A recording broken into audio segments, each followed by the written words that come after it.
भारत की राजधानी दिल्ली में स्थित हुमायूं का मकबरा एक ऐसा मकबरा है जिसके परिसर में एक या दो नहीं बल्कि कुल मिलाकर 100 कब्रें मौजूद हैं। बताया जाता है कि उस जमाने में इस मकबरे को 15 लाख रुपयों की लागत से बनाया गया था और इसको बनाने के लिए मशहूर वास्तुकार मिराक मिर्जा घियास को खास तौर पर बुखारा से बुलवाया गया था।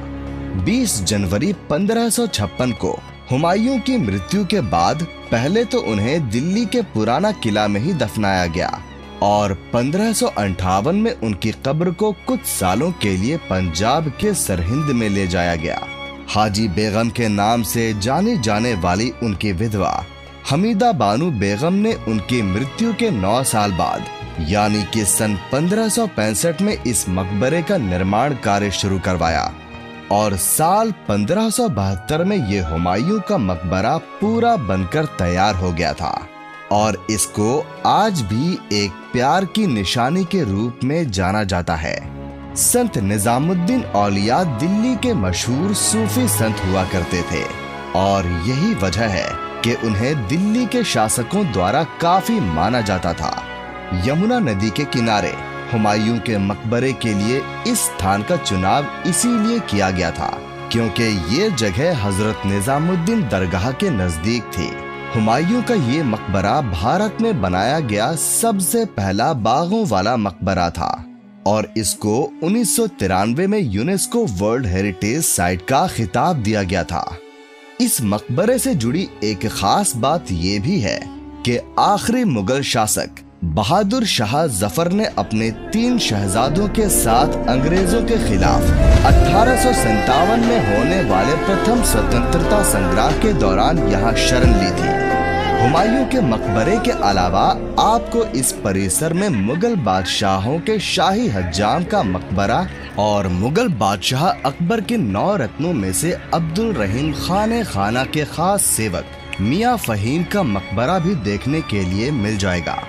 नमस्कार दोस्तों, बहुत बहुत स्वागत है आपका मेरे चैनल में और आज मैं आपको लेकर जाने वाला हूं हुमायूं के मकबरे में और इससे जुड़ा रोचक इतिहास और तथ्यों की जानकारी आपको इस वीडियो में देने वाला हूं। इस परिसर में प्रवेश करने के बाद सबसे पहले आपको बाईं ओर में बू हलीमा का मकबरा देखने के लिए मिल जाएगा।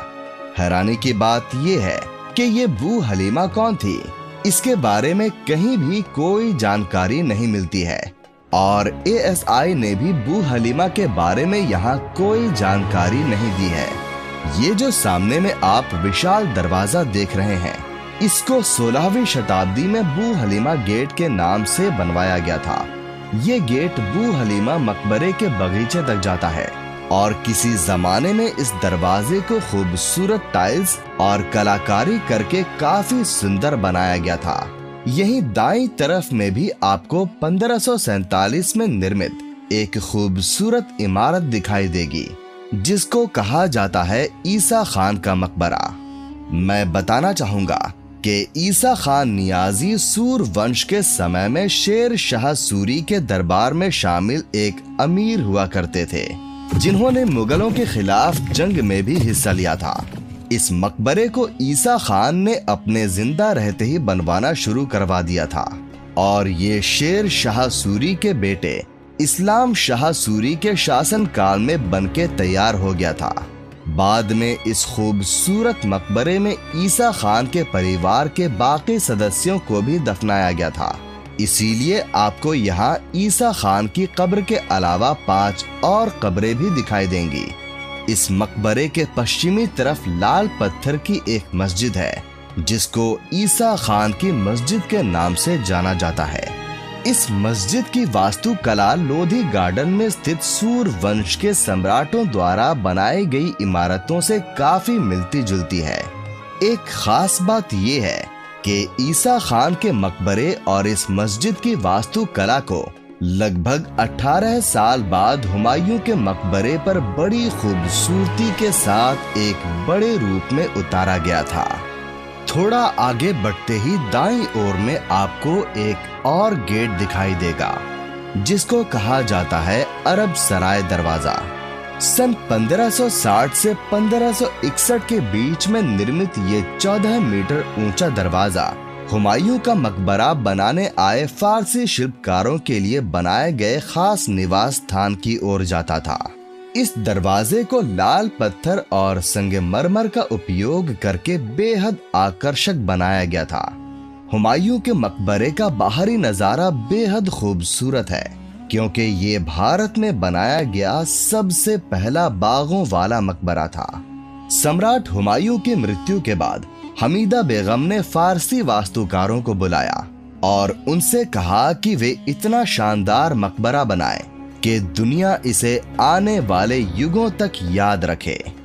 बाद में हुमायूं के बेटे अकबर ने ये जिम्मेदारी अपने कंधों पर ले ली और अपनी पत्नी और अपने बेटे के साथ मिलकर अपने पिता की याद के रूप में इस मकबरे का निर्माण कार्य पूरा करवाया।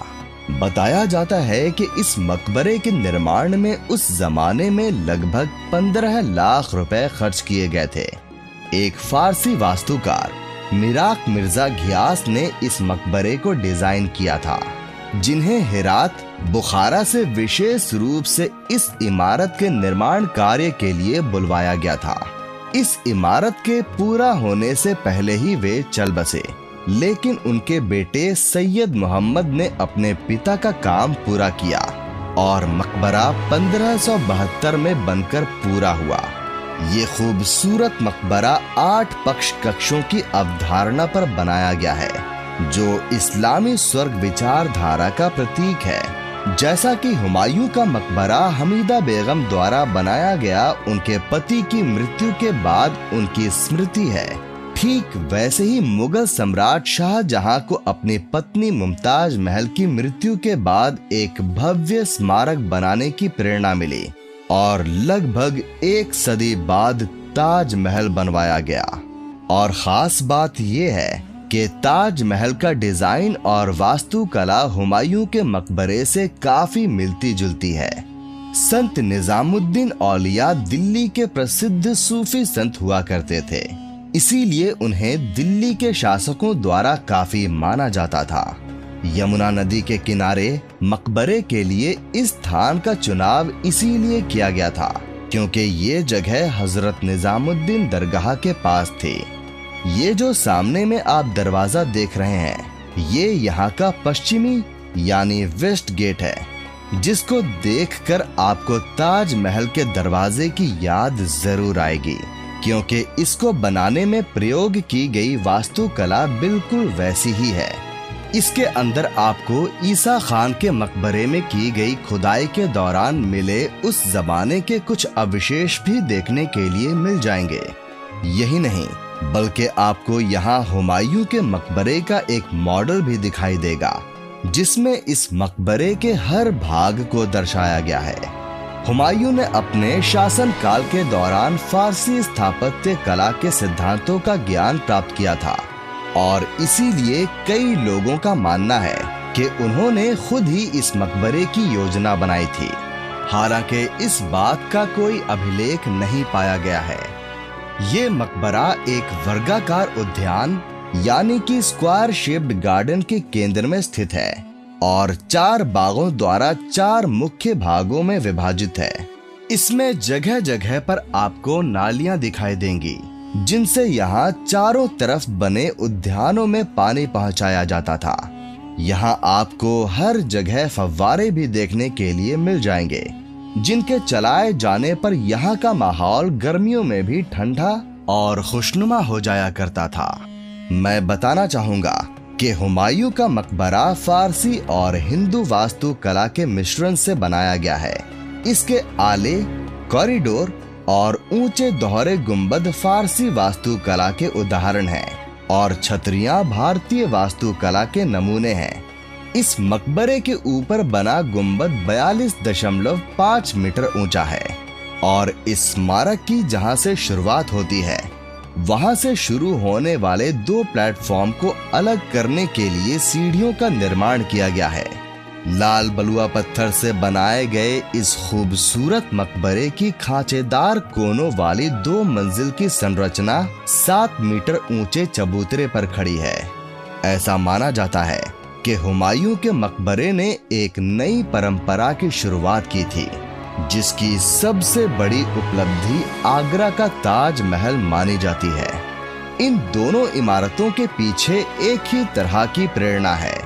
एक का निर्माण एक समर्पित पत्नी ने अपने पति के लिए करवाया और दूसरे का निर्माण एक समर्पित पति ने अपनी पत्नी के लिए। आपकी जानकारी के लिए मैं बता देता हूँ कि इस मकबरे में मुगल वंश के अनेकों शासक दफन हैं और इससे जुड़ी एक खास बात ये भी है कि आखिरी मुगल शासक बहादुर शाह जफर ने अपने 3 शहजादों के साथ अंग्रेजों के खिलाफ 1857 में होने वाले प्रथम स्वतंत्रता संग्राम के दौरान इस मकबरे में शरण ली थी। ऊपर चढ़ने के बाद चारों तरफ आपको कुछ कक्ष दिखाई देंगे, जिनके ऊपर जालीदार झरोखे बने हुए हैं। यहाँ हर कक्ष के बाहर एक कब्र बनी है, जो कि मुगल वंश के परिवार के लोगों की ही कब्रें हैं। यहाँ की दीवारों और छत पर आपको मुगल वास्तुकला की खूबसूरत कलाकारी देखने के लिए मिल जाएगी। ठीक ऐसी ही कलाकारी मैंने आपको अकबर के मकबरे में और आगरा के किले में भी दिखाई थी। आइए अब इस मकबरे की मुख्य इमारत के अंदर चलते हैं, जहां मुगल बादशाह हुमायूं की कब्र है। यहां प्रवेश करने के बाद आप देखेंगे कि यहाँ की दीवारों और छत पर बेहद खूबसूरत कलाकारी की गई है। तो आइए अब हम आगे चलते हैं और देखते हैं मुगल सम्राट हुमायूं की कब्र। तो ये है इस परिसर में स्थित मुख्य मकबरा, और ये सामने वाली कब्र बाबर के बेटे और अकबर के पिता मुगल साम्राज्य के दूसरे बादशाह हुमायूं की है, जिसको देखने हर साल लाखों की संख्या में लोग यहाँ आते हैं। इस कब्र के ऊपर उस जमाने का एक लैंप लगा हुआ है। ठीक ऐसा ही लैंप मैंने आपको आगरा में अकबर के मकबरे में भी दिखाया था। इस कमरे में खूबसूरत झरोखे बनाए गए हैं और यहाँ की छत और दीवारों को भी सुंदर कलाकारी करके सजाया गया है। मैं बताना चाहूंगा कि हुमायूं के मकबरे को मुगलों का छात्रावास भी कहा जाता है, क्योंकि यहाँ 1 या 2 नहीं बल्कि इस पूरे परिसर के अंदर 100 कब्रें हैं। लेकिन इन कब्रों पर कुछ भी ना लिखे रहने की वजह से ये सभी किनकी हैं, ये पहचान पाना बहुत मुश्किल है। मुगल सम्राट हुमायूं और उनकी बेगम हमीदा बानो के अलावा इस परिसर में मुगल सम्राट शाहजहां के बड़े बेटे दारा शिकोह और कई उत्तराधिकारी मुगल सम्राट जैसे कि जहांदर शाह, फर्रुखी शियार, रफीउल दर्जत, रफीउल दौलत और आलमगीर द्वितीय की कब्रें मौजूद हैं। इस मुख्य इमारत के पास में ही आपको ये दरवाजा दिखाई देगा, जिसको कहा जाता है चिल्ला गेट, जिसको उस जमाने में हजरत निजामुद्दीन दरगाह तक जाने के लिए इस्तेमाल में लाया जाता था। मैं बताना चाहूंगा कि हजरत निजामुद्दीन दरगाह उस जमाने के जाने माने संत निजामुद्दीन औलिया की मृत्यु के बाद बनवाया गया था, और इस दरगाह के लिए मुगलों के दिल में खास जगह हुआ करती थी। इस परिसर में आपको एक और इमारत भी दिखाई देगी, जिसको कहा जाता है नाई का गुंबद, यानी कि बार्बर स्टॉम्ब, जिसके अंदर मुगल बादशाहों के शाही हज्जाम और उनकी बेगम की कब्र मौजूद है। इस गुंबद को 16वीं शताब्दी के अंत में बनवाया गया था। इन सभी इमारतों के अलावा यहाँ एक और इमारत भी है, जो कि इस मकबरे के परिसर के बाहर स्थित है।